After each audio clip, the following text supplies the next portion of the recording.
Bismillah. Assalamualaikum warahmatullahi wabarakatuh.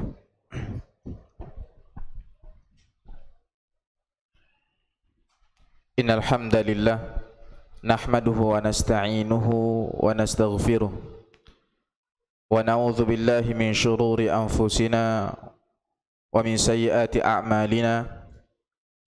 Man yahdihillahu fala mudilla lahu wa man yudlil fala hadiya lahu. وأشهد أن لا إله إلا الله وحده لا شريك له وأشهد أن محمدا عبده ورسوله.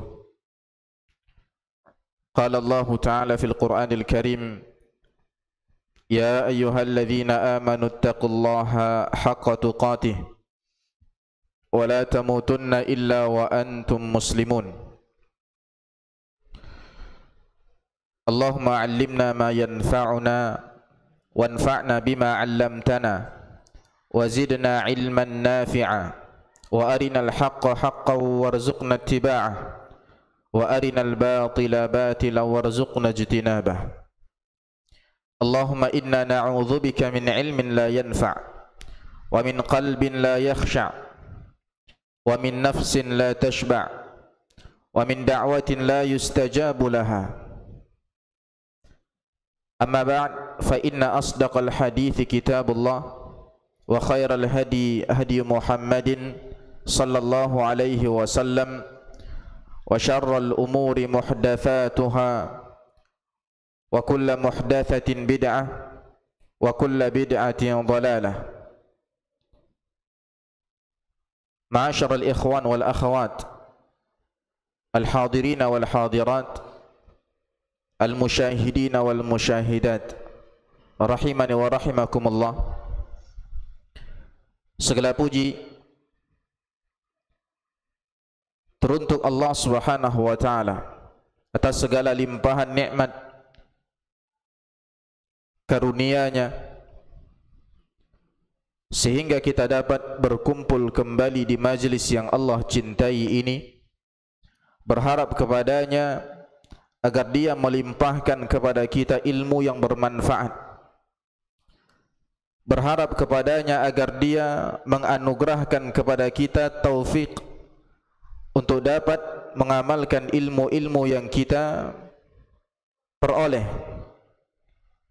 berharap kepadanya semoga Allah Subhanahu wa taala menurunkan rahmat-Nya di dalam majlis yang Dia cintai ini.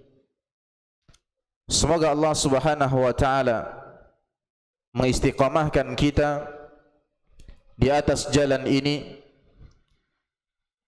meniti salah satu jalan mudah untuk menggapai surga Allah Subhanahu wa taala. Salawat serta salam semoga tercurahkan kepada Nabi yang mulia, Rasul kita Muhammad sallallahu alaihi wasallam, dan juga semoga tercurahkan salawat dan salam tersebut kepada keluarganya, para istrinya ummahatul mukminin, para sahabatnya radhiyallahu anhum ajma'in, dan segenap orang-orang yang senantiasa berusaha untuk menjadi pengikut sejatinya sampai hari akhir nanti. Allahumma amin. Ma'asyiral kiram rahimani wa rahimakumullah. Kita berjumpa kembali di majlis pembahasan tentang makna atau tafsir dari surat-surat pendek yang tergolong sebagai Qisarul Mufassal. Surat-surat pendek dari mulai surat Ad-Duha hingga surat An-Nas.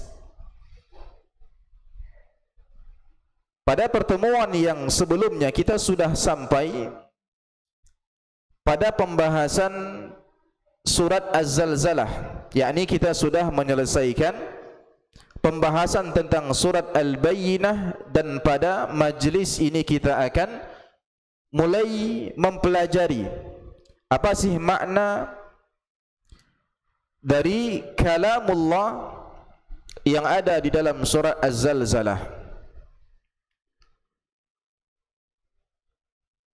Surat Az-Zalzalah adalah surat yang ke-99 dari urutan yang pertama, yaitu surat Al-Fatihah hingga ke surat An-Nas. Maka surat Az-Zalzalah menempati urutan yang ke-99. Surat ini terdiri dari 8 ayat. Ayat yang pertama berbunyi idza zulzilatil ardu zilzalaha. Kemudian penutup surat tersebut berbunyi wa may ya'mal mithqala dzarratin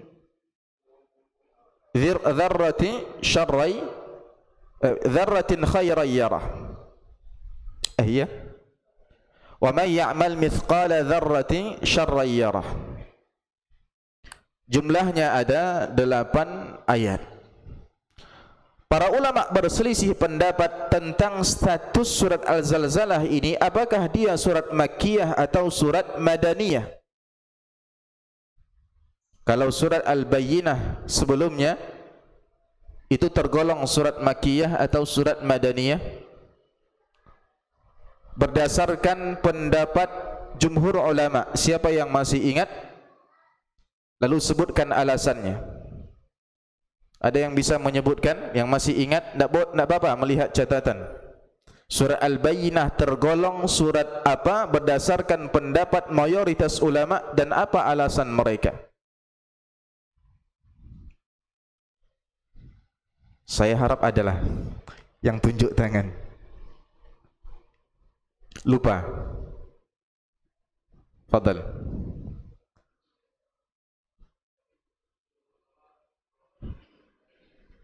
Jumhur ulama berpendapat bahwa surat Al-Bayyinah Madaniyah. Ingat alasan yang disebutkan oleh mereka?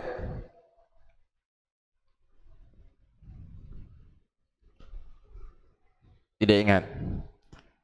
Dapat 1. Tadi kalau ingat dapat 1 juga.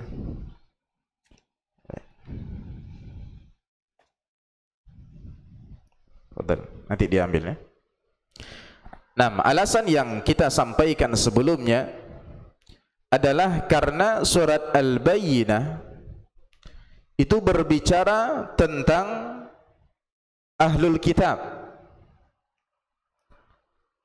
Nabi sallallahu alaihi wasallam mulai berinteraksi dengan Ahlul Kitab tatkala beliau sudah di kota Madinah. Sedangkan tatkala beliau masih di kota Makkah selama 13 tahun, interaksi beliau lebih seringnya atau hanya kepada orang-orang musyrikin, orang-orang kafir Quraisy. Sedangkan surah Al-Bayyinah itu berbicara tentang Ahlul Kitab. Innal ladzina kafaru min ahlil kitab. Maka mereka berpendapat ini surat Madaniyah, turunnya itu setelah Nabi hijrah ke kota Madinah dan beliau di sana berinteraksi dengan Ahlul Kitab, Yahudi, Nasrani. Nah, surat Az-Zalzalah juga diperdebatkan, diperselisihkan oleh para ulama statusnya, apakah Makkiyah atau Madaniyah. Sebahagian ulama mengatakan surah ini Makkiyah. Alasan mereka karena surat ini membahas tentang kondisi hari kiamat. Biasanya surat-surat Makkiyah atau pada umumnya surat-surat Makkiyah itu berbicara tentang hari kiamat. Ketika Az-Zalzalah termasuk surat yang di dalamnya menyinggung tentang kondisi hari kiamat, mereka mengatakan Makkiyah. Surat Az-Zalzalah ini Makkiyah, yakni turunnya sebelum Nabi sallallahu alaihi wasallam hijrah ke kota Madinah. Namun pendapat jumhur atau mayoritas ulama adalah bahwa surat Az-Zalzalah ini surat Madaniyah. Turunnya itu setelah Nabi hijrah ke kota Madinah. Ini berdasarkan pendapat mayoritas ulama bahwa surat Az-Zalzalah termasuk surat Madaniyah.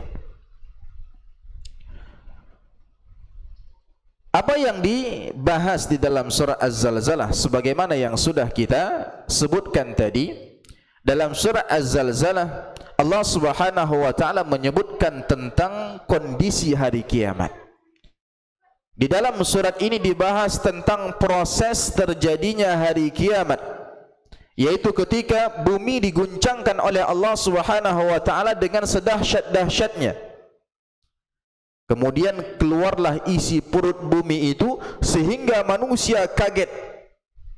Manusia tercengang. Kenapa bumi bisa seperti itu? Di dalamnya juga Allah Subhanahu wa taala menjelaskan bahwa manusia nanti dibangkitkan oleh Allah dari kuburan mereka pada hari kiamat dalam banyak kelompok. Dan kelompok ini terbagi berdasarkan tingkatan-tingkatan kebaikan ataupun tingkatan-tingkatan kejahatan mereka, berdasarkan tingkatan amal soleh mereka, dan juga berdasarkan tingkatan sayyiat, dosa-dosa dan amal-amal buruk mereka. Kemudian Allah menjelaskan bahwa kelompok ini dapat bagian surga, kelompok ini dapat bagian neraka. Oleh karenanya ada hubungannya dengan surah Al-Bayyinah yang sebelumnya kita bahas. Apa hubungannya dengan surah Al-Bayyinah? Kalau sebelumnya di surah Al-Bayyinah Allah Subhanahu wa taala menjelaskan di dalam surat ini bahwa makhluk itu ada makhluk yang paling baik, ada makhluk yang paling jahat, paling buruk. Khairul bariyah itu adalah sebaik-baik makhluk. Syarrul bariyah itu adalah seburuk-buruk makhluk. Nah, dalam surah Az-Zalzalah Allah Subhanahu wa taala ingin menjelaskan bahwa manusia dibangkitkan oleh Allah dari kuburan mereka berkelompok-kelompok juga. Sebahagian masuk surga, sebahagian masuk neraka. Hadirin dan hadirat yang dimuliakan oleh Allah Subhanahu wa taala, terkait surat Az-Zalzalah ada beberapa hadis yang menjelaskan atau menyinggung tentang surat ini. Ada beberapa hadis yang sanadnya sahih sampai ke Nabi SAW yang menjelaskan tentang surat ini atau tentang keutamaan surat ini. Nabi SAW pernah membaca surat Az-Zalzalah itu pada salat subuh pada 2 rakaatnya. Dapat dipahami? Pada rakaat pertama Nabi membaca surat Az-Zalzalah. Pada rakaat kedua pun Nabi SAW membaca surat yang sama. Kalau tadi kita di salat maghrib membaca Az-Zalzalah pada rakaat yang pertama, rakaat yang kedua tidak kita baca lagi. Jadi pernah Nabi pada salat subuh membaca pada 2 rakaatnya surat yang sama, yaitu surat Az-Zalzalah. Sebagaimana diriwayatkan dari seseorang, dari Juhainah, tidak disebutkan siapa orang ini. Namun kalau seandainya dalam sebuah sanad tidak jelas siapa orangnya, namun sudah dipastikan dia adalah seorang sahabat, tidak penting bagi kita. Maksudnya apa? Dia tidak membahayakan validalitas hadis itu, tidak membuat hadisnya itu dhaif. Beda kalau seandainya yang tidak diketahui itu adalah selain sahabat. Jadi hanya disebutkan dari seseorang, dari Juhainah. Juhainah ini nama tempat. Annahu sami'a an-nabiyya yaqra'u fi as-subhi idza zulzilatil ardu fi ar-rak'atayn kiltayhima. Bahwa dia telah mendengar Nabi sallallahu alaihi wasallam membaca dalam salat subuh idza zulzilatil ardu zilzalaha pada kedua rakaatnya. Bahkan yang meriwayatkan hadis ini mengatakan, saya tidak tahu Apakah Nabi sallallahu alaihi wasallam lupa ketika itu atau Nabi sallallahu alaihi wasallam sengaja membacanya 2 kali? Yakni di rakaat yang pertama beliau baca surat Az-Zalzalah, kemudian secara sengaja beliau juga mengulangi surat itu pada rakaat yang kedua. Entah beliau lupa atau memang kesengajaan. Ini di antara hadis yang menyinggung tentang surat Az-Zalzalah. Ada hadis yang lain diriwayatkan di dalam Al-Mu'jam karyanya Imam At-Tabrani dari Abdullah bin Amr bin As radhiyallahu anhuma.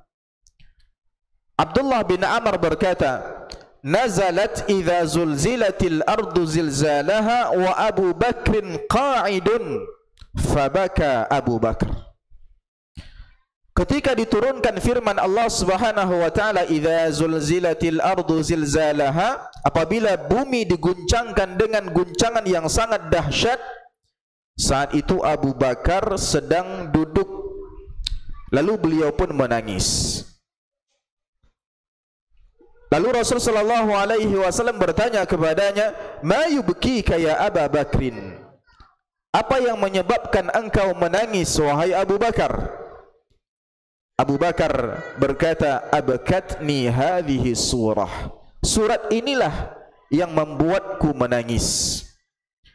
Lalu Rasul sallallahu alaihi wasallam bersabda, "Lau annakum la tukhti'una wa la tudhnibun, la khalaqallahu ummatan min ba'dikum yudhnibuna wa yukhti'una fayaghfiru lahum."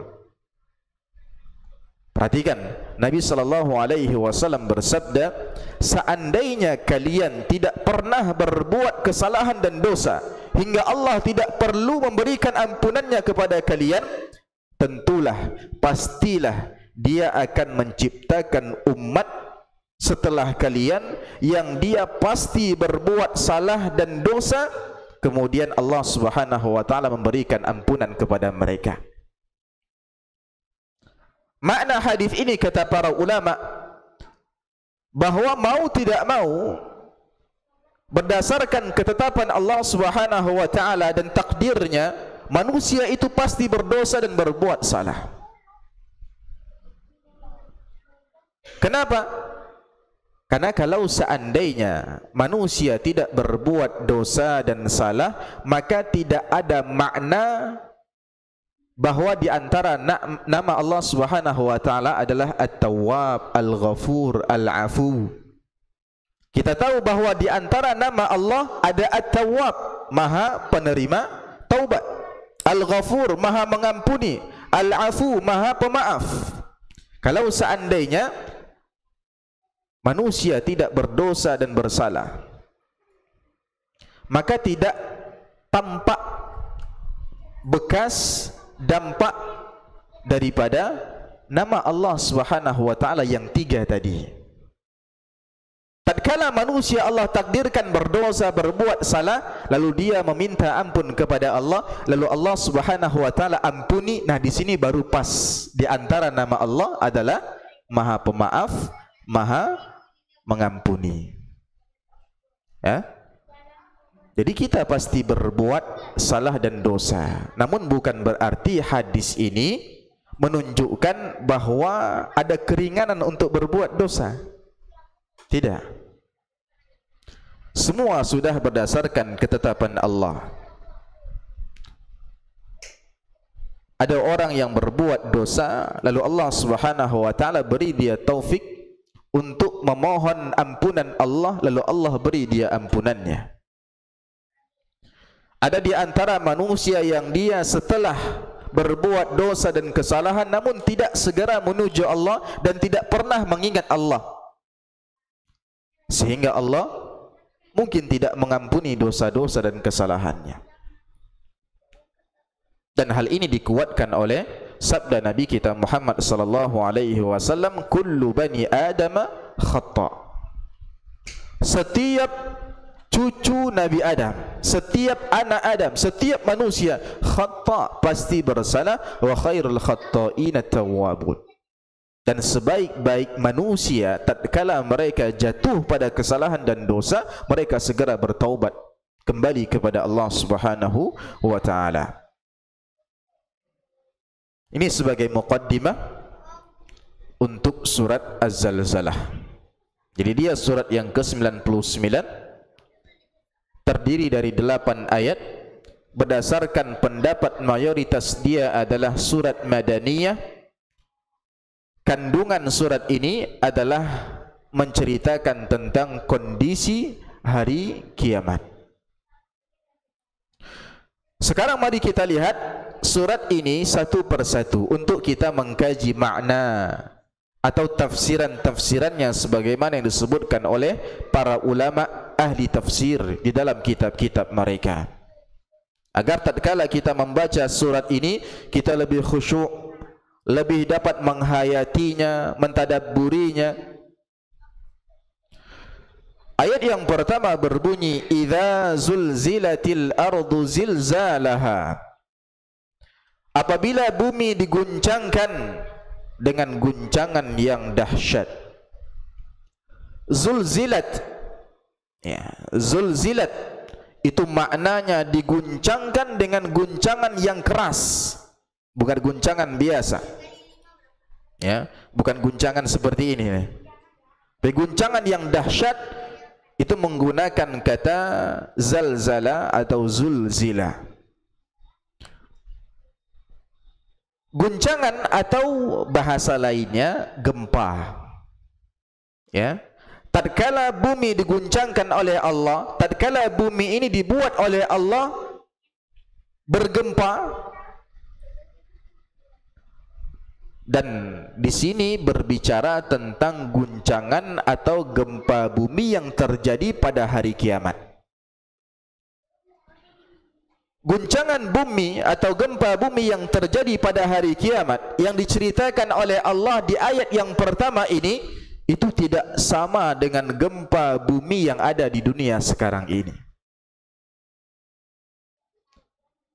Tidak sama dari segi apa, bapak-bapak dan ibu-ibu sekalian?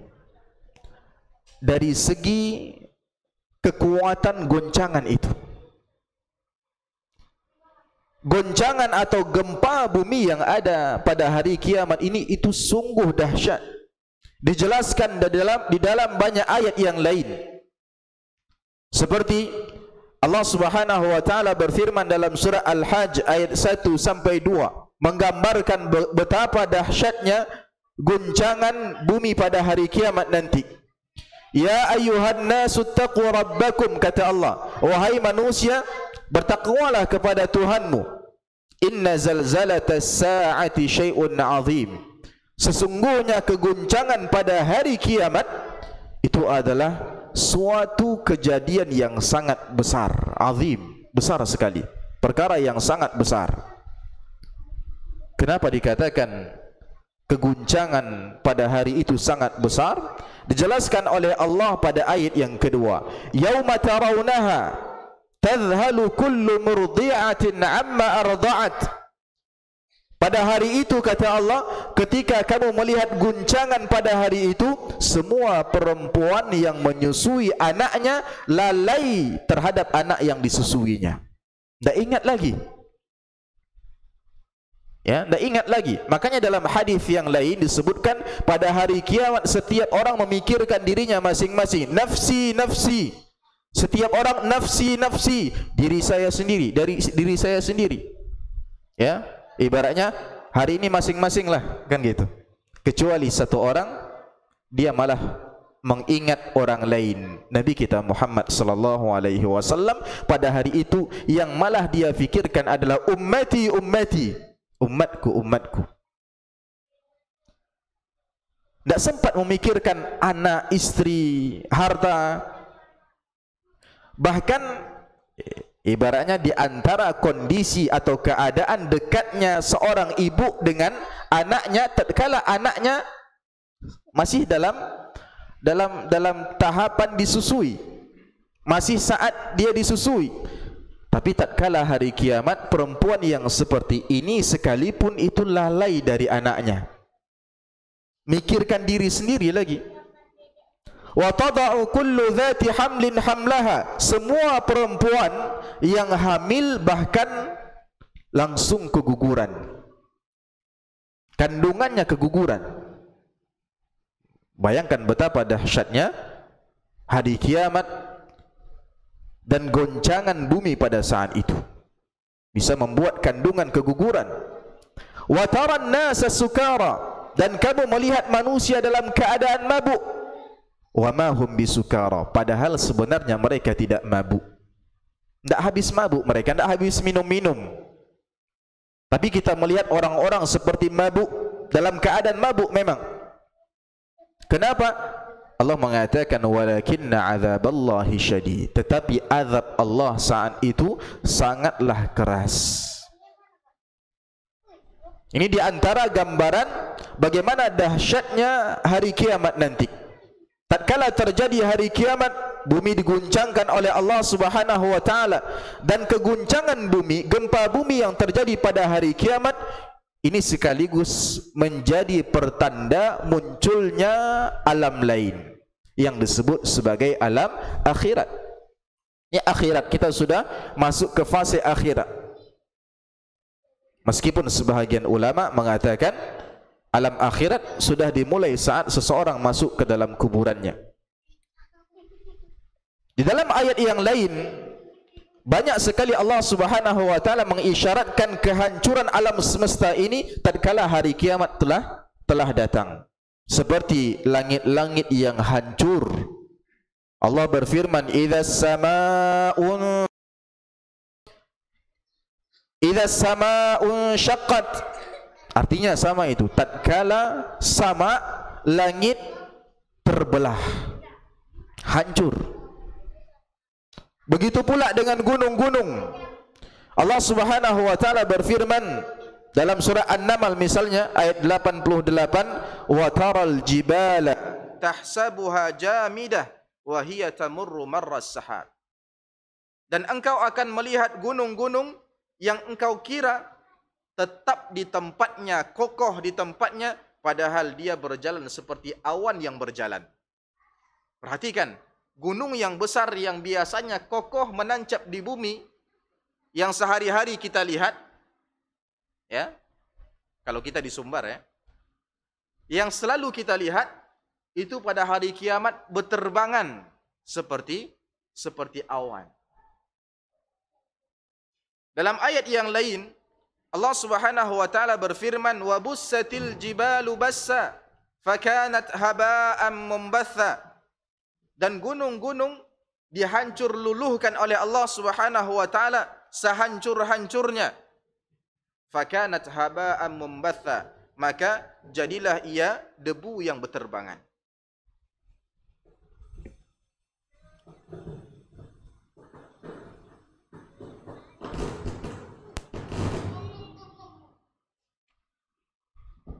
Itu keadaan gunung-gunung nanti pada hari kiamat.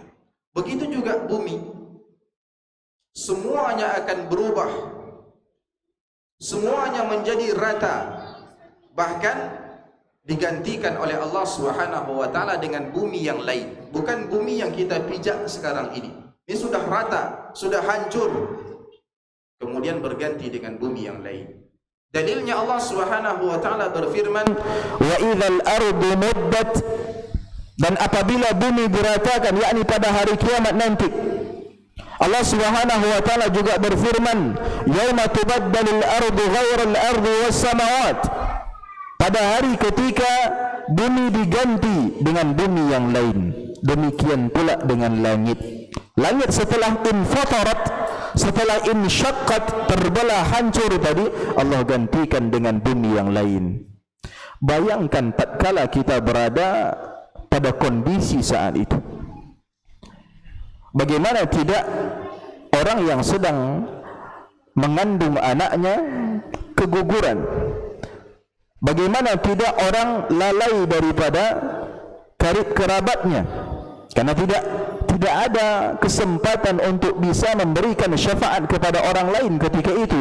Untuk menolong diri sendiri saja belum bisa, ya. Dan di antara proses perubahan bumi tersebut adalah diguncangkannya bumi tersebut dengan guncangan yang dahsyat, sebagaimana firman Allah tadi, idza zulzilatil ardu zilzalaha. Tatkala bumi diguncangkan oleh Allah dengan guncangan yang sangat keras, guncangan yang sangat dahsyat. Para ulama berkata, makna zalzalah di sini bukan sekedar diguncangkan, tapi benar-benar diguncangkan dengan sangat dahsyat. Apalagi ada tambahan lafal zilzalaha. Sebenarnya kalimat sempurna itu sudah sampai pada kata al-ardu, idza zulzilatil ardu. Sebenarnya sampai di situ kalimat sudah sempurna. Tatkala bumi digoncangkan, kan sudah titik itu, sudah dapat dipahami perkataan ini. Namun ditambah zilzalaha dalam bahasa Arab ini disebut sebagai maf'ul mutlak. Maf'ul mutlak itu fungsinya adalah untuk penekanan dan penguatan arti, yakni bumi betul-betul diguncangkan loh gitu, diguncangkan sedahsyat-dahsyatnya. Dan guncangan pada saat itu sungguh berbeda dengan guncangan yang kita rasakan selama kita hidup di dunia ini. Kenapa? Kita lanjutkan setelah azan Isya insyaallah taala.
guncangan yang dahsyat, guncangan yang sangat keras.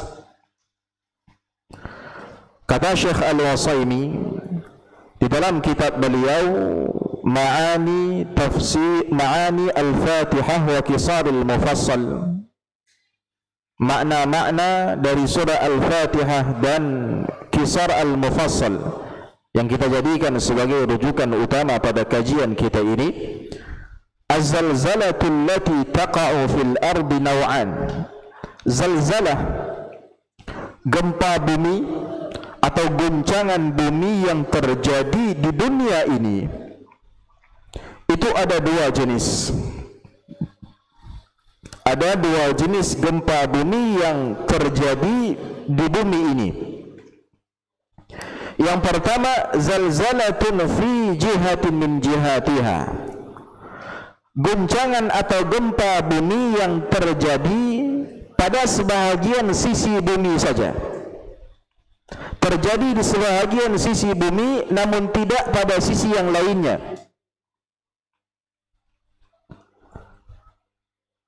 Inilah gempa bumi yang terjadi sebelum hari kiamat. Gempa-gempa yang terjadi yang kita rasakan sejak dulu sampai nanti sebelum hari kiamat dibangkitkan oleh Allah, itu masuk ke gempa bumi jenis pertama ini. Terjadinya gempa itu hanya di sebahagian sisi dari bumi ini saja, sehingga kalau seandainya terjadi gempa bumi di Sumatera Barat, terkadang tidak dirasakan oleh orang-orang yang berada jauh dari Sumatera Barat. Kalaupun seandainya seluruh masyarakat Indonesia di pulau manapun dia berada merasakan dampak dari goncangan atau gempa bumi yang terjadi di Sumatera Barat itu, orang Mesir mungkin tidak akan merasakannya, orang Saudi mungkin tidak akan merasakannya, boleh jadi orang-orang yang di Cina, India tidak merasakannya. Jadi hanya terjadi di sebahagian sisi dari bumi. Ini adalah gempa bumi sebelum hari kiamat. Jenis yang kedua, zalzalatun fi jami'i jihatiha, guncangan atau gempa yang terjadi di seluruh sisi bumi ini. Itulah gempa atau guncangan yang akan terjadi pada hari kiamat nanti. Jadi bapak-bapak dan ibu-ibu sekalian, ketika Allah mengatakan idza zulzilatil ardu, tatkala bumi diguncangkan oleh Allah di seluruh bumi ini, sehingga siapapun yang berada di atasnya merasakan dahsyatnya keguncangan atau gempa bumi itu. Dimanapun dia berada dari sisi bumi ini, dia pasti merasakannya.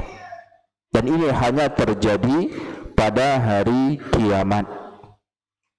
Ya, makanya berbeda gempa yang terjadi pada hari kiamat nanti dengan gempa yang baru kita rasakan di dunia ini dan sudah kita takuti, yang senantiasa kita waspadai, yang ketika dia datang banyak orang yang panik, apalagi mungkin semenjak terjadi tsunami akibat dampak dari gempa itu mungkin. Ya, seperti misalnya tsunami di Aceh yang dimukaddimahi dengan gempa. Semenjak itu mungkin bertambah paniknya orang. Ya, kalau seandainya ada gempa di saat itu dia ada di dalam sebuah gedung masjid, kantor atau yang semisalnya, dia akan merasa panik dan segera keluar. Kenapa? Karena sudah pernah melihat dampak dari gempa tersebut. Dan dia mewaspadai, mengkhawatirkan dampak tersebut mengenainya. Lantas bagaimana kira-kira dengan gempa yang Allah ciptakan nanti pada hari kiamat? Gambarannya sudah kita ketahui. Kita sudah mengaji nih dari Az-Zalzalah dan ayat-ayat yang lain yang tadi kita bacakan. Spoilernya itu sudah dapat sedikit. Nanti ketika hari kiamat ada guncangan yang sangat dahsyat. Namun meskipun setiap dari kita minimal yang mengaji pada malam hari ini di sini itu sudah tahu spoilernya itu, sinopsisnya itu, bisa-bisa juga nanti kita kaget dengan keadaan itu. Diceritakan oleh Allah di sini dalam surat apa nanti? Dalam ayat yang ketiga. Malaha, kata orang, masih tetap saja orang-orang mengatakan malaha. Ada apa dengan bumi? Padahal dia sudah tahu pada hari ini bumi diguncangkan oleh Allah Subhanahu wa taala. Itu karena Nabi sallallahu alaihi wasallam bersabda, "Laisal khabar kal muayyanah." Tidak sama antara mendengar kabar saja dengan langsung menyaksikan keadaan itu. Sebelum kita masuk ke ayat yang ketiga, mari kita lihat ayat yang kedua. Allah Subhanahu wa taala berfirman, "Wa akhrajatil ardu athqalaha." Suara jelas atau perlu dijauhkan? Jelas. Wa akhrajatil ardu athqalaha. Dan bumi telah mengeluarkan beban-beban berat yang dikandungnya. Bumi mengeluarkan apa-apa yang ada di dalam perutnya dari beban-beban berat yang dia kandung. Apa yang dimaksud dengan beban-beban berat ini? Apa yang dimaksud dengan kandungan bumi yang nanti pada hari kiamat tatkala digoncangkan bumi itu seluruhnya keluar, seluruhnya dimuntahkan oleh bumi. Apa sih yang dimuntahkan, yang dikeluarkan oleh bumi itu? Apa sih yang dimaksud dengan beban-beban berat ini? Afqal, beban-beban berat. Kalau seandainya kita lihat buku-buku tafsir seperti tafsir Ibnu Katsir, tafsir As-Sa'di, tafsir Al-Qurtubi, atau buku-buku tafsir lainnya, maka kita dapati perkataan ulama salaf tentang ayat ini, khususnya tentang kata afqal di sini, yang maknanya adalah beban-beban berat yang nanti dikeluarkan oleh bumi, semua itu ada dua penafsiran, ada dua maknanya. Yang pertama, yang dimaksud dengan beban-beban berat ini yang dikeluarkan oleh bumi dari perutnya nanti, itu adalah mayat-mayat yang dikuburkan sejak Nabi Adam alaihi salam hingga manusia terakhir di muka bumi ini. Al-mauta, seluruh orang yang mati yang dikuburkan di dalam bumi dikeluarkan oleh bumi nanti.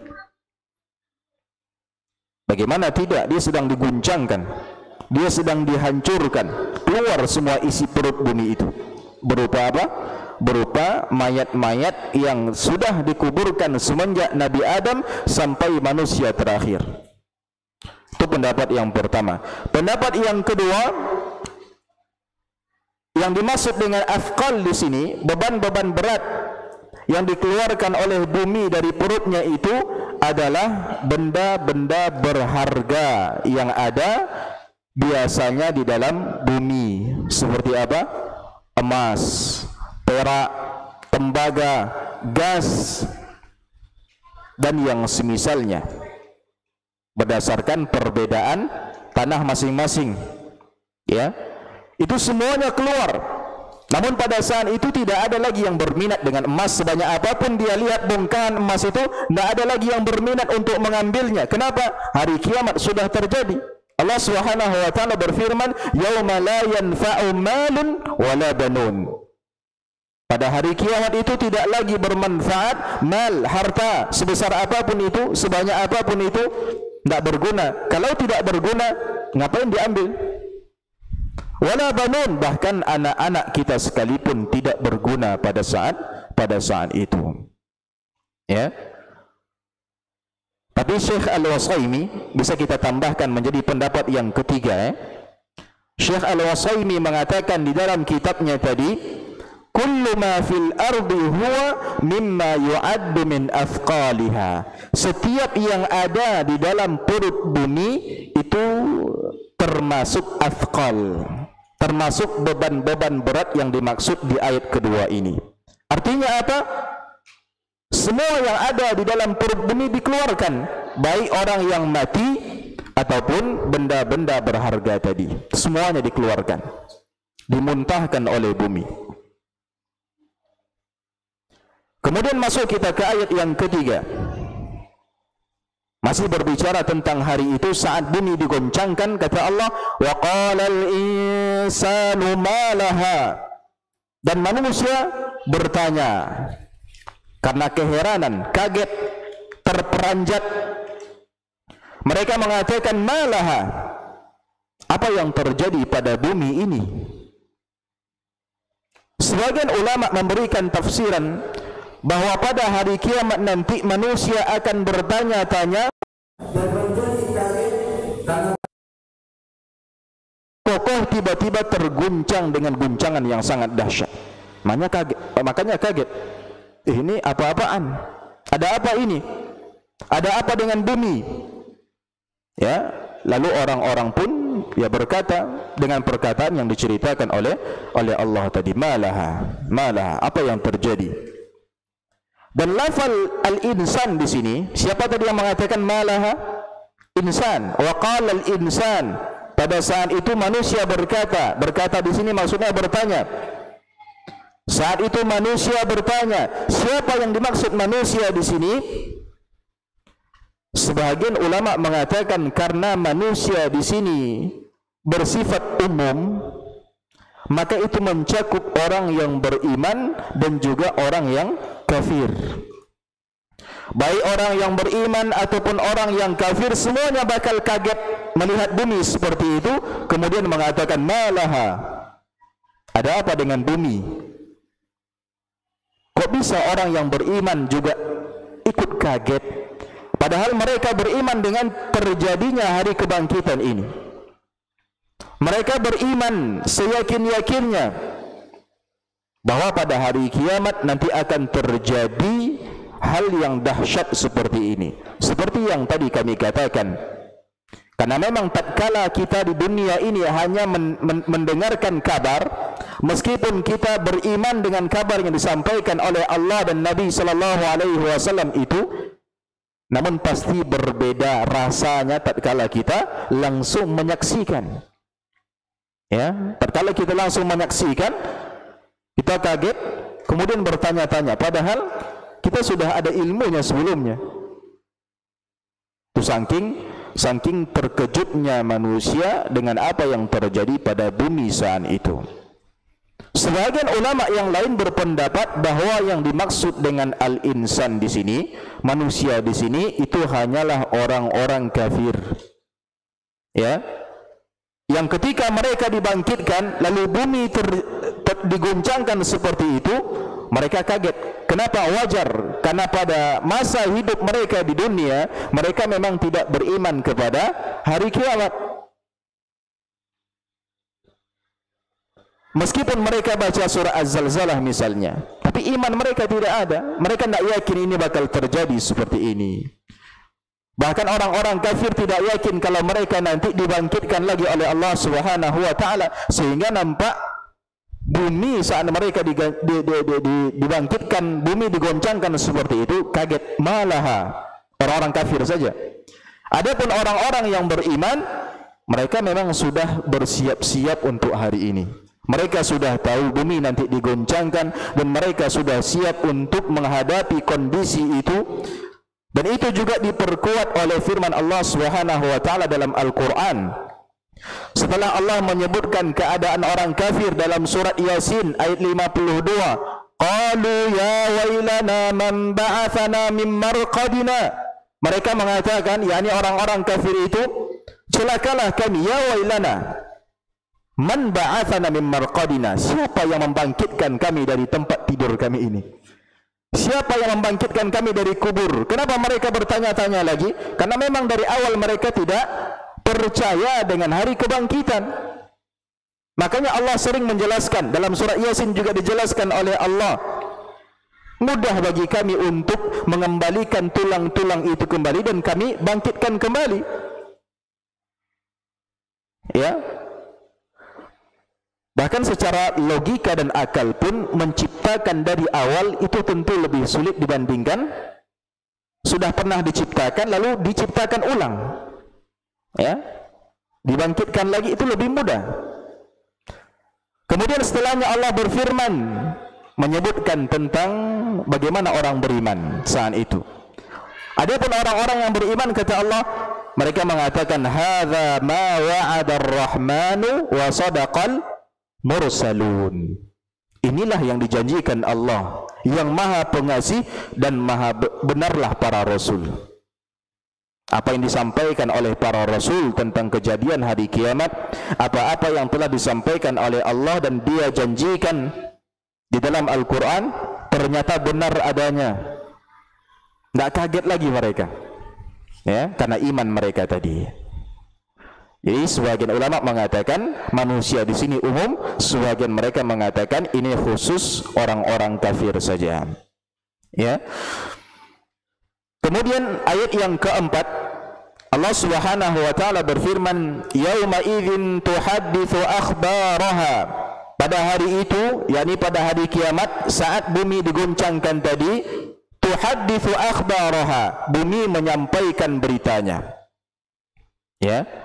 Bumi menyampaikan beritanya. Apa yang perlu kita ketahui kira-kira dari ayat yang keempat ini? Yaitu makna dari berita ini apa?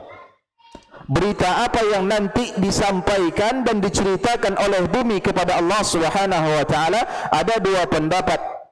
Yang pertama mengatakan bahwa bumi nanti menyampaikan beritanya, bahwa Allah Subhanahu wa taala memerintahkan dia untuk berguncang dengan guncangan yang dahsyat seperti itu, kemudian mengeluarkan isi perutnya. Jadi kalau kita gambarkan, nanti pada hari kiamat setelah bumi diguncangkan, dia bercerita, dia menyampaikan, Allah yang memerintahkan aku untuk berguncang seperti ini, Allah yang memerintahkan aku untuk mengeluarkan kelian dari perut aku, Allah yang memerintahkan aku untuk mengeluarkan seluruh yang terkandung di dalam perutku. Itu pendapat yang pertama. Pendapat yang kedua, dan Syekh Al-Utsaimin lebih condong ke sini di dalam kitabnya, bahwa bumi akan menjadi saksi. Bumi akan menjadi saksi atas seluruh kebaikan dan keburukan yang pernah dilakukan di atasnya. Jadi dia akan menyampaikan berita, maksudnya dia akan membeberkan seluruh amal saleh, amal taleh yang dikerjakan di atas bumi sebelum kiamat terjadi. Ya. Dia akan menyampaikan bahwasanya si fulan pernah berzina di atasnya, si fulan pernah mencuri di atasnya, si fulan pernah berbuat durhaka kepada orang tuanya di atasnya, atau sebaliknya, bumi nanti akan menceritakan tentang kebaikan-kebaikan orang-orang. Si fulan itu pernah bersedekah di atasnya, si fulan itu rajin melaksanakan salat di atasnya, si fulan itu rajin tersenyum kepada saudaranya, si fulan rajin mengaji, datang ke Masjid Abu Ayyub, ke Baitul Huda, Muslimin, masjid-masjid yang di dalamnya ada kajian-kajian Islam. Si fulan rajin mengamalkan ilmu yang dia dapatkan setelah dia mengaji. Jadi bumi nanti akan menyampaikan berita itu. Bumi akan menjadi saksi atas seluruh kebaikan dan kejahatan yang dilakukan oleh pelakunya selama dia berada di atas bumi sebelum hari kiamat terjadi. Ya. Demikian pula para malaikat. Allah berfirman, kiraman katibin ya'lamuna ma taf'alun. Para malaikat yang mulia yang ada di sisi Allah dan mencatat amal perbuatanmu, mereka mengetahui apa yang kamu kerjakan. Ma yalfidhu min qawlin illa ladaihi raqibun atid. Tidak ada satu kata pun yang diucapkannya melainkan di sisinya ada malaikat yang selalu mengawasi dan selalu siap untuk mencatat. Ya. Allah Subhanahu wa taala juga berfirman bahwa nanti kaki, tangan itu juga diperintahkan untuk membeberkan apa-apa yang dilakukan oleh tuannya selama di atas bumi. Allah berfirman, al-yawma nakhtimu ala afwahihim Pada hari ini, yakni pada hari kiamat, kami kunci, kami tutup mulut mereka. Wa tukallimuna aydihim wa tashhadu arjuluhum bima kanu yaksibun. Tangan mereka akan berkata kepada kami, kaki mereka akan memberikan kesaksian terhadap apa yang dahulu mereka kerjakan. Jadi hadirin dan hadirat sekalian, kita sama sekali tidak bisa dan tidak punya celah untuk menghindar. Apa-apa yang kita kerjakan selama di dunia ini, kecil ataupun besar, sebagaimana nanti dijelaskan di dua ayat yang terakhir, semuanya akan dipertanggungjawabkan, semuanya akan dipersaksikan oleh Allah Subhanahu wa taala. Dia perintahkan makhluk-makhluknya untuk mempersaksikan itu semua. Bahkan kulit yang menempel pada kita itu juga ikut bersaksi. Demi Allah, kulit yang ikut menempel pada tubuh kita itu juga akan bersaksi sesuai firman Allah Subhanahu wa taala dalam surat Fussilat ayat 21, wa qalu lijuludihim lima syahidtum alaina. Dan mereka berkata kepada kulit mereka, mengapa kalian bersaksi terhadap kami? Ibaratnya, ente ngapa ngomong-ngomong kalau saya dulu pernah berzina gitu. Apa kata mereka? Qalu antaqana Allahu alladhi antaqa kulla syai'. Allah yang telah menjadikan segala sesuatu dapat berbicara, dia pula yang membuat saya berbicara pada hari ini. Jadi bahkan kulit bapak-bapak dan ibu sekalian itu akan mempersaksikan segala apa yang kita lakukan. Ya.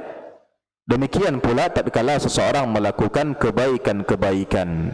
Bumi, tangan, kaki, kulit, malaikat itu akan membeberkan, akan menceritakan, akan menyampaikan berita-berita itu semua.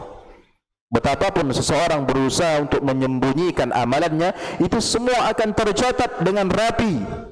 Ya, karena tangan, kaki, kulit dan lain-lain tadi itu semua akan menjadi saksi. Bahkan bumi pun akan menjadi saksi, sehingga tidak perlu kita memperlihatkan amalan kita. Itu akan dibeberkan nanti di sisi Allah Subhanahu wa taala. Oleh karena itu sebahagian ulama menyebutkan hikmah kenapa Nabi sallallahu alaihi wasallam pada hari Id itu pulang dari suatu jalan kembali dari jalan yang lain. Hikmahnya apa? Hikmahnya untuk memperbanyak bukti. Ya, memperbanyak bukti dari bumi ini sebagai saksi atas kebaikannya. Ibaratnya, kalau ditanya kenapa kamu habis salat fardu kemudian bergeser untuk melaksanakan salat sunnah, dalil umum ini. Yauma idzin tuhadditsu akhbaraha. Saya ingin bagian bumi yang ini menyaksikan atau mempersaksikan salat fardu saya tadi, bagian ini pula mempersaksikan bahwa saya pernah salat sunnah di atasnya. Ya, saya pernah pulang dari kajian lewat ini, pergi lewat ini, pulang dan pergi, dipersaksikan oleh bumi yang berbeda. Artinya sisi bumi yang berbeda. Kemudian ayat yang kelima, bi anna rabbaka awhalaha. Bi anna rabbaka awhalaha. Karena sesungguhnya Tuhanmu telah memerintahkan yang sedemikian itu padanya. Maksudnya adalah berkaitan dengan ayat yang keempat tadi, kenapa bumi pada saat itu tuhadditsu akhbaraha, menyampaikan beritanya, karena memang Allah yang telah mewahyukan kepadanya. Wahyu di sini maksudnya adalah perintah, karena Allah yang memerintahkan bumi untuk melakukan itu. Kalau berdasarkan pendapat yang pertama tadi, Allah yang memerintahkan bumi untuk berguncang dan menceritakan alasan kenapa dia terguncang, karena diperintahkan Allah.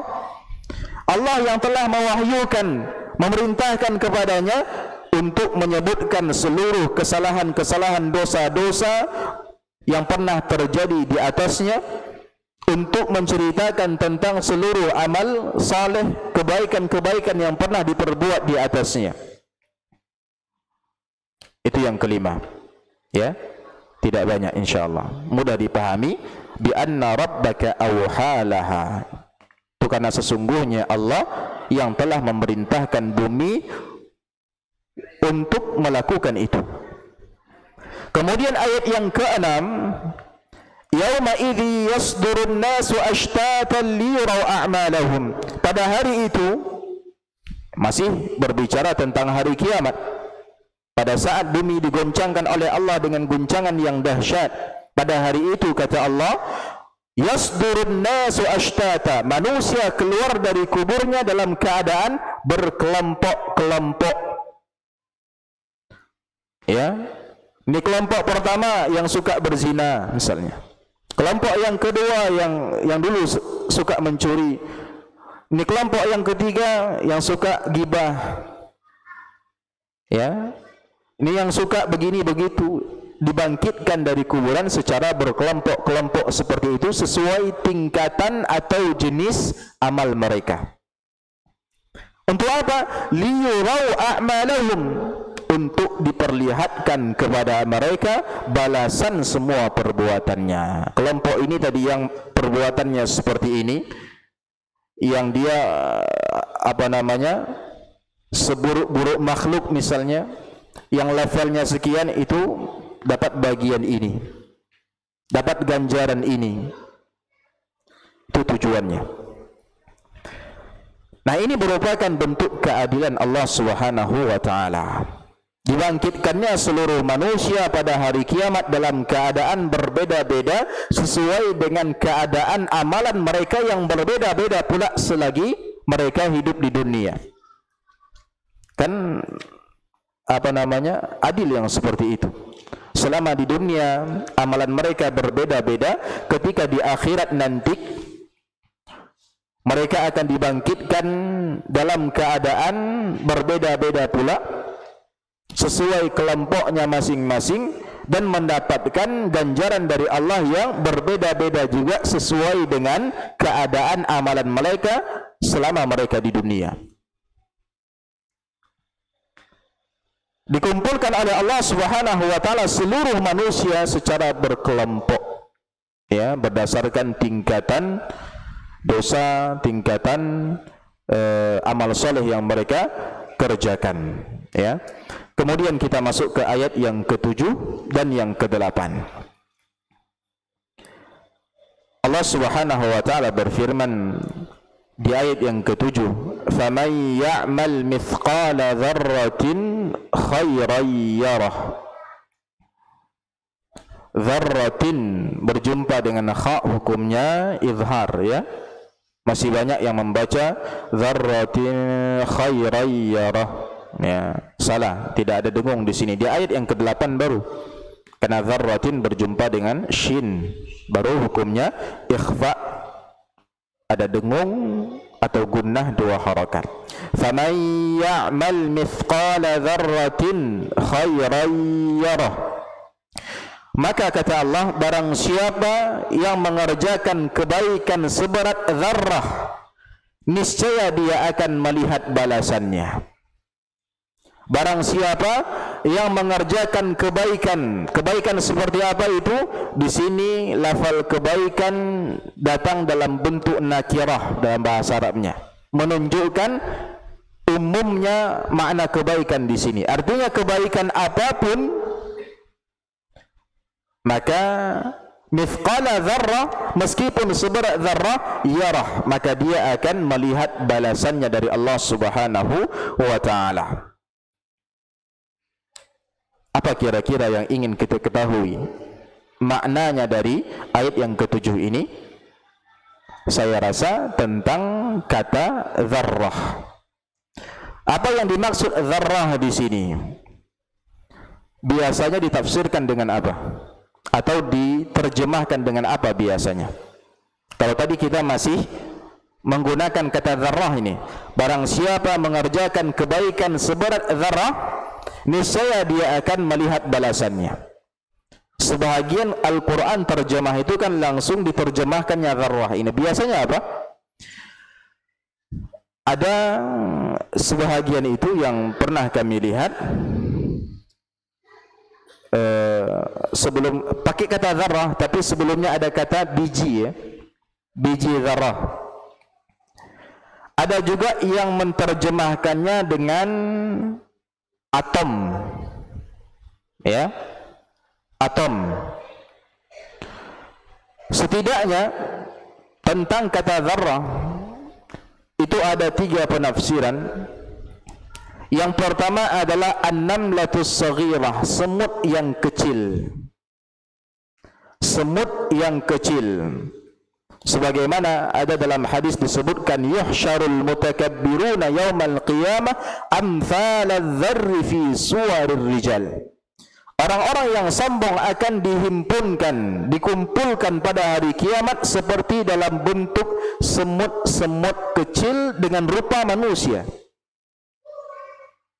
Kenapa? Di dunia mereka dengan takabur dan kesombongan mereka, yang mereka inginkan apa? Meninggi dari manusia yang lain. Ya, dipandang.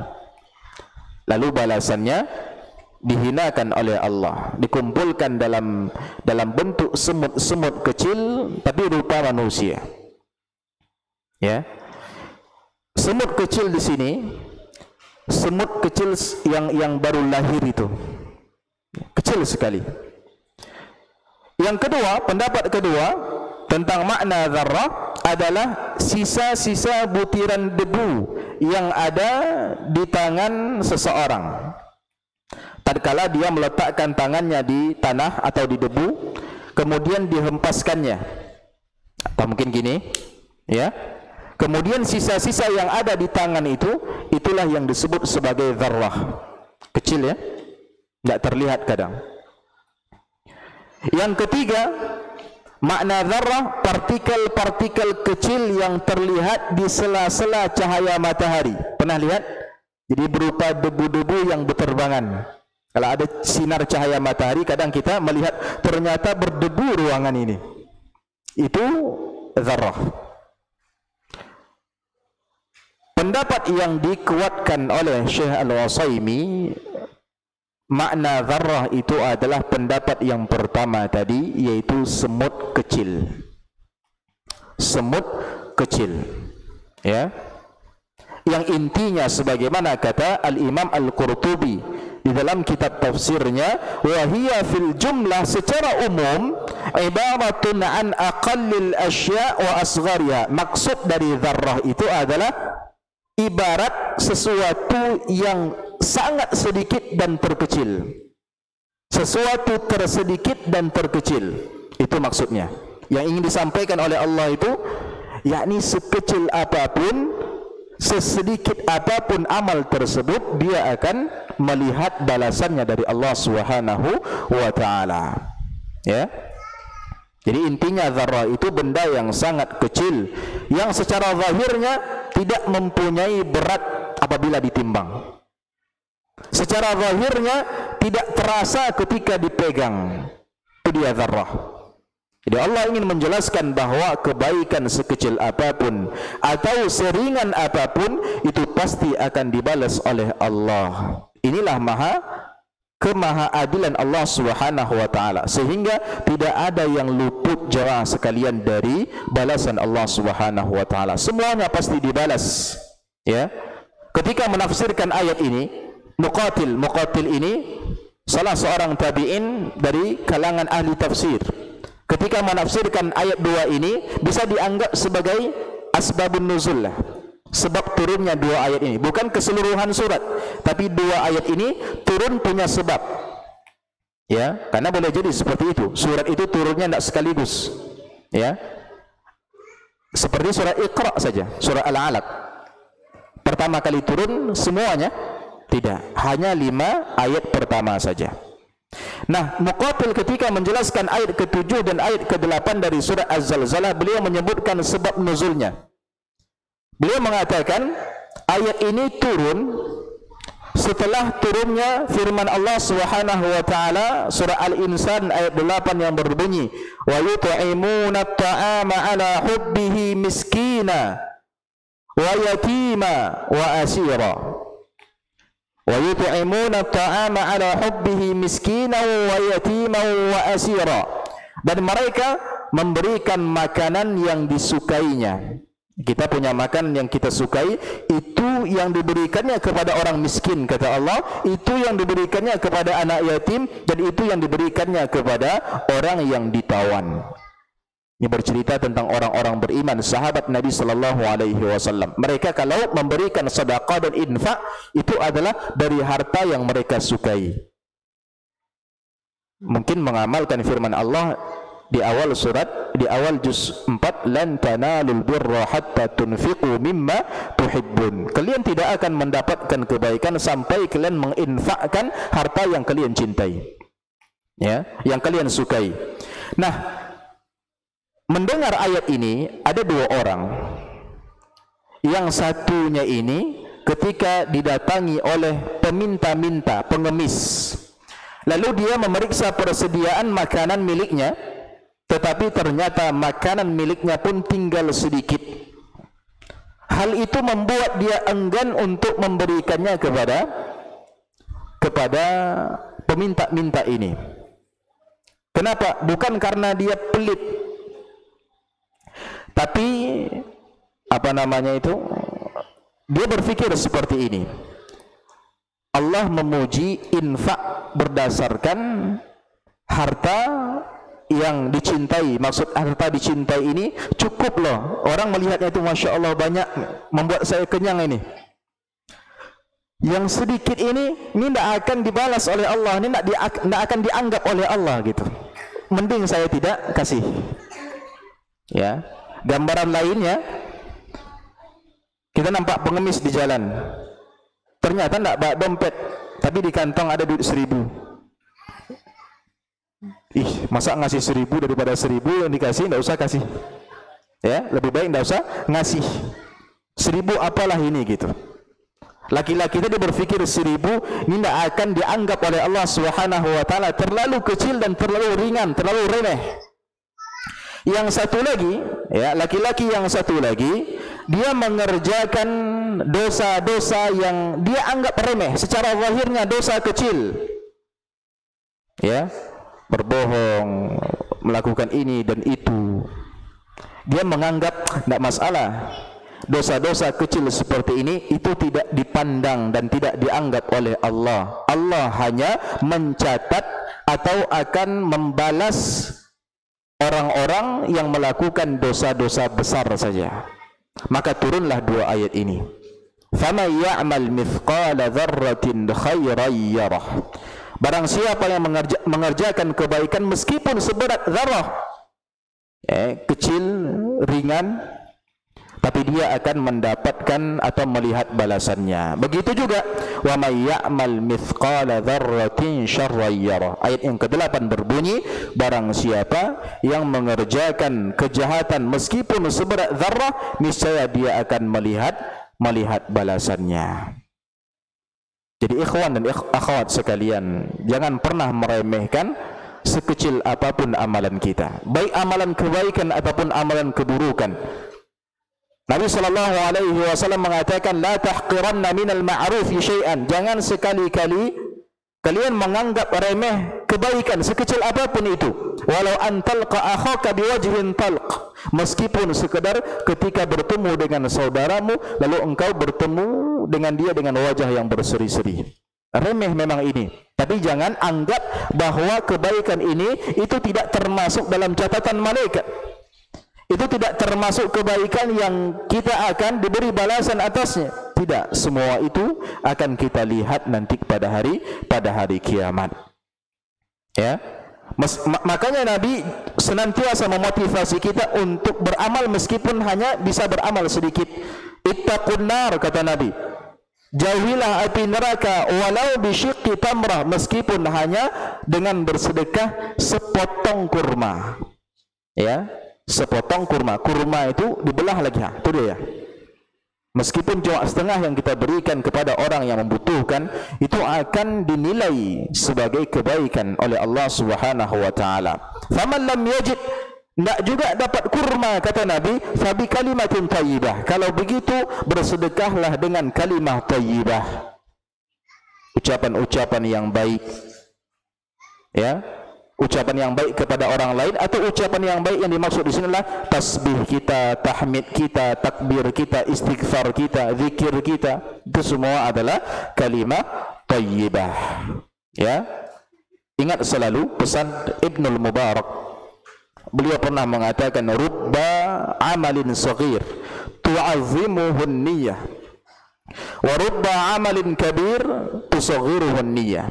Betapa banyak amalan kecil ya yang menjadi besar karena niat, dan betapa banyak amalan yang besar itu jadi kecil di sisi Allah karena niat. Maka seorang muslim hendaknya tidak merasa bahwa pemberiannya yang kecil itu tidak bermanfaat. Itu pasti akan bermanfaat. Sebagaimana kata Allah, yarah, dia akan melihatnya. Kata Syekh Al-Wasaimi di dalam kitabnya, apa yang dia lihat nanti pada hari kiamat, yang dilihat oleh dia itu ada dua.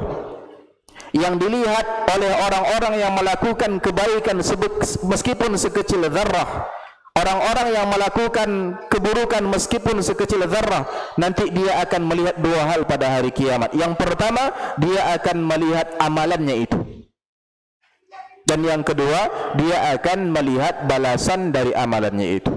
Jadi amalan itu yang tercatat di dalam lembaran-lembaran malaikat itu juga nanti kita akan lihat. Allah akan buat dia memiliki jisim, memiliki rupa dan bentuk, memiliki tubuh. Lalu kita melihat amalan kita itu dengan mata kepala kita, ya. Dan juga balasan dari amalan tersebut akan kita lihat insyaallah taala, ya. Jadi orang-orang yang melakukan keburukan, dia melihat itu, zina yang dia lakukan itu dia akan lihat.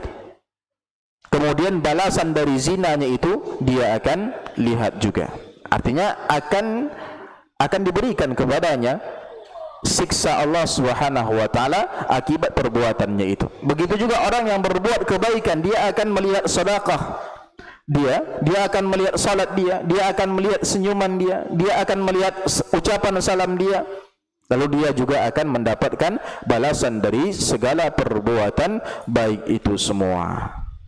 Ya, kita cukupkan sampai di sini, ya. Dengan begini kita sudah selesai dari penjelasan makna dari surat Az-Zalzalah dari ayat yang pertama sampai ayat yang ke-8. Kita ulangi lagi ayatnya. Ya, dari yang pertama Allah Subhanahu wa taala berfirman, "Idza zulzilatil ardu zilzalaha." Tatkala bumi diguncangkan dengan guncangan yang dahsyat. Wa akhrajatil ardu athqalaha, tatkala bumi mengeluarkan seluruh isi perutnya. Wa qala al insanu ma laha, tatkala itu manusia bertanya-tanya, ada apa dengan bumi? Apa yang terjadi dengan bumi? Bi anna rabbaka awhalaha, sesungguhnya itu terjadi, ya. Yauma idzin tuhadditsu akhbaraha, pada saat itu bumi menceritakan beritanya. Bi anna rabbaka awhalaha, itu dikarenakan Tuhannya yang memerintahkan dia untuk melakukan itu. Yauma idzi yasdurun nasu ashtata, pada hari itu orang-orang dikeluarkan oleh Allah Subhanahu wa taala dari kuburannya, dibangkitkan oleh Allah dalam keadaan berkelompok. Liyurau a'malahum, untuk diperlihatkan amalan-amalan mereka dan balasan dari setiap amalan yang mereka lakukan. Faman ya'mal mithqala dzarratin khairan yarah, maka barang siapa yang mengerjakan kebaikan meskipun seberat zarrah, maka dia pasti akan melihat amalan tersebut dan akan melihat balasannya dari Allah Subhanahu wa taala. Wa may ya'mal mithqala dzarratin syarran yarah, begitu pula yang melakukan kejahatan, keburukan seberat zarrah pun, maka dia akan melihat balasannya. Dia akan menunai apa yang telah dia, akan memanen apa yang telah dia tanam selama di dunia. Mudah-mudahan kajian kita ini bermanfaat bagi kita, membuat kita semakin takut kepada Allah Subhanahu wa taala, semakin dekat kepadanya, semakin khusyuk ketika membaca surat Az-Zalzalah ini, dan semakin kita bertakwa kepada Rabb kita Subhanahu wa taala. Apabila ada pertanyaan, silakan dipertanyakan.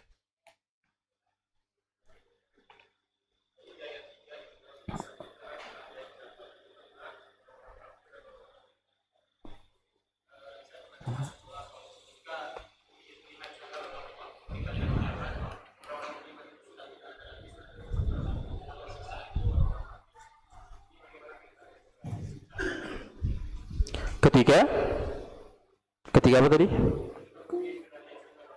Ketika bumi sudah dihancurkan oleh Allah Subhanahu wa taala. Nah, sebenarnya tidak ada kontradiksi antara dua hal ini. Tadi di pendapat yang pertama disebutkan bahwa al-insan yang dimaksud pada ayat yang ketiga itu umum. Ini berdasarkan sebahagian pendapat, ya. Artinya pendapat ini tidak disepakati oleh seluruh ulama. Katakanlah pendapat ini kita pegang, kita benarkan. Maka apakah ada kontradiksi antara apa yang pernah saya dengar bahwa orang-orang beriman itu setelah bumi dihancurkan oleh Allah Subhanahu wa taala, diwafatkan oleh Allah Subhanahu wa taala. Sebenarnya kalau seandainya benar apa yang pernah kita dengar itu, dan nanti kita akan cek lagi kebenaran hal tersebut, ya. Tidak ada kontradiksi. Karena hal ini terjadi saat Allah Subhanahu wa taala menyebutkan waqala al-insanu ma laha, itu terjadi di awal kehancuran bumi tadi. Ya, tatkala proses bumi itu dihancurkan oleh Allah Subhanahu wa taala. Proses bumi itu menjadi rata sebagaimana firman yang kita sebutkan tadi, idza bussatil ardu idza bussatil ardu bassa, ya, maaf, ya, idza bussatil ardu bassa, tatkala bumi diratakan oleh Allah Subhanahu wa taala. Tatkala Allah Subhanahu wa taala mengatakan, maaf, wa idzal ardu muddat, ya, tatkala bumi diratakan dalam surah Al-Insyiqaq. Atau tatkala Allah mengatakan tadi yauma tubaddalul ardu ghairal ardi was samawat, tatkala bumi digantikan oleh Allah dengan bumi yang lain, bumi yang baru setelah bumi yang pertama dihancurkan oleh Allah Subhanahu wa taala. Maka tadi kita sampaikan bahwa proses menuju itu, maka Allah Subhanahu wa taala mengguncangkan bumi ini, lalu ada proses pembangkitan orang-orang. Orang-orang dibangkitkan dulu seluruhnya, dari Nabi Adam alaihi salam sampai manusia terakhir di muka bumi ini. Dan kita tidak berbicara tentang apa yang terjadi setelah Allah Subhanahu wa taala meratakan bumi ini. Adapun terkait bahwa orang-orang yang beriman diwafatkan oleh Allah Subhanahu wa taala ketika bumi telah dihancurkan oleh Allah Subhanahu wa taala, kami perlu mengecek dulu data-data yang menyebutkan tentang ini insyaallah taala, ya. Kalau tidak ada halangan, insyaallah kita akan segera share di kolom komentar tempat kajian ini di-share nanti. Insyaallah kita akan berbagi faedah dari situ nanti. Wallahu taala a'lam. Kajiannya di-share di mana? Atau di live di mana, Pak? Duri mengaji. Baik. Kemudian ada pertanyaan lain? Silakan.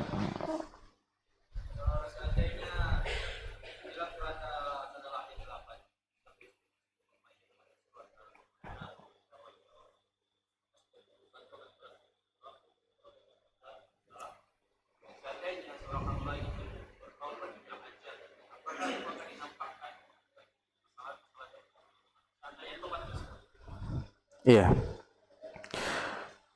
Pertanyaan beliau, seandainya ada kesalahan-kesalahan yang diperbuat oleh seorang hamba selama dia berada di atas bumi, selama dia hidup di dunia, kemudian dosa-dosa tersebut terhapus oleh taubat nasuhanya sebelum dia meninggal dunia, apakah dosa-dosa tersebut masih diperlihatkan oleh Allah Subhanahu wa taala tatkala hari kiamat nanti, atau itu disebut sebagai, ya, hari hisab, ya, apakah tetap diperlihatkan oleh Allah Subhanahu wa taala? Demi Allah kami tidak tahu, ya, tidak tahu. Kita juga insyaallah akan cari ini, apakah diperlihatkan oleh Allah Subhanahu wa taala atau itu dianggap terhapus sehingga tidak diberitakan oleh bumi karena dihapus oleh taubatnya nanti, kami tidak tidak tahu, nanti insyaallah kita akan coba cari datanya. Wallahu taala alam.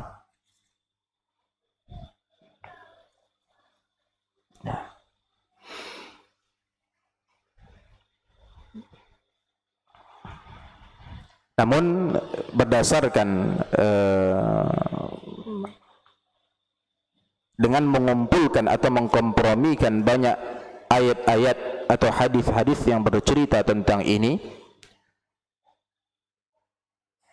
maka sesuatu atau perkara yang menunjukkan kemahaadilan Allah, rahmat kasih sayangnya, karunia-Nya kepada hamba-hambanya, bahwa itu semua nanti akan diperlihatkan. Kalau berdasarkan mengkompromikan seluruh ayat dan berdasarkan kemahaadilan Allah, sehingga nama-nama Allah yang indah itu betul-betul nampak bekasnya, ya, diperlihatkan seluruh amalan tersebut kepada hamba-hambanya, lalu diperlihatkan pula taubatnya. Taubat itu termasuk amal kebaikannya, diperlihatkan taubatnya oleh Allah Subhanahu wa taala, lalu Allah Subhanahu wa taala, ya, menampakkan di situ maha ampun, kemaha kasih sayangnya, ampunannya, bahwa amalan-amalan ini telah dihapuskan oleh dosa-dosa ini. Wallahu taala alam. Namun kita akan pastikan nanti, ya, apakah pernah dibahas oleh para ulama hal-hal yang seperti ini, insyaallah. Nanti coba bisa dilihat di kolom komentar tempat kajian kita ini disiarkan, ya.